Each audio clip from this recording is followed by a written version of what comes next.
नमस्कार, मैं शालिनी और आप देख रहे हैं नेशन न्यूज। आपकी आवाज आई। बढ़ते हैं आज की बड़ी खबर की ओर।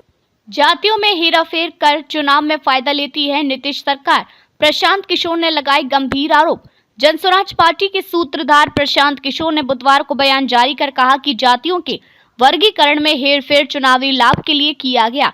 जातियों का वर्गीकरण बदलना सरकार की राजनीति का हिस्सा रहा है। उदाहरण देते हुए उन्होंने कहा कि कर्पूरी ठाकुर द्वारा अनुशंसित एनेक्चर 1 में आज 23 नई जातियां जोड़ी गई हैं। एनेक्चर 2 की जातियों को एनेक्चर 1 में डालना या एनेक्चर 1 की जातियों को अनुसूचित जाति का दर्जा देना नीतीश कुमार की राजनीति का हिस्सा रहा है। एनेक्चर में जातियों की सूची में राज्य सरकार बदलाव कर सकती है, लेकिन संविधान के अनुसार राज्य सरकार मात्र ओबीसी, अनुसूचित जाति या जनजाति की सूची में नाम प्रस्तावित कर सकती है।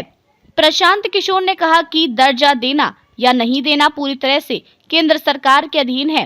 तांती तंतवा समुदाय को अनुसूचित जाति का दर्जा दिए जाने की घोषणा कर दी गई है, लेकिन केंद्र सरकार या न्यायालय के सामने गुहार नहीं लगाई। परिणाम यह हुआ कि तांती तंतवा जाति फिर से अत्यंत पिछड़ा वर्ग की सूची में सम्मिलित कर दी गई।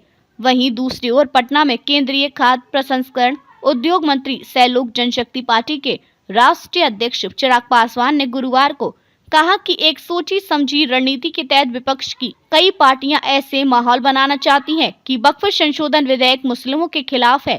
संसद परिसर में पत्रकारों से बातचीत के क्रम में उन्होंने ये बात कही। केंद्रीय मंत्री चिराग पासवान ने कहा कि यह विधेयक अभी संसद में चर्चा के लिए आया भी नहीं है, लेकिन आशंका में ही विपक्ष के नेताओं ने जनता के बीच गलत संदेश फैलाना शुरू कर दिया है।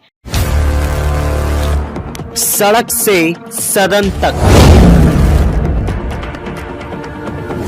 हर गतिविधियों पर रहेगी हमारी पैनी नजर। आपकी आवाज गूंजेगी चारों तरफ।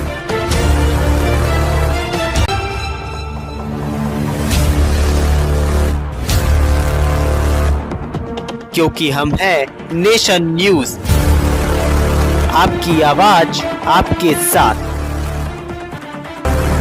अब तक के लिए बस इतना ही। फिर होगी आपसे मुलाकात। तब तक के लिए नमस्कार और देखते रहिए नेशन न्यूज, आपकी आवाज।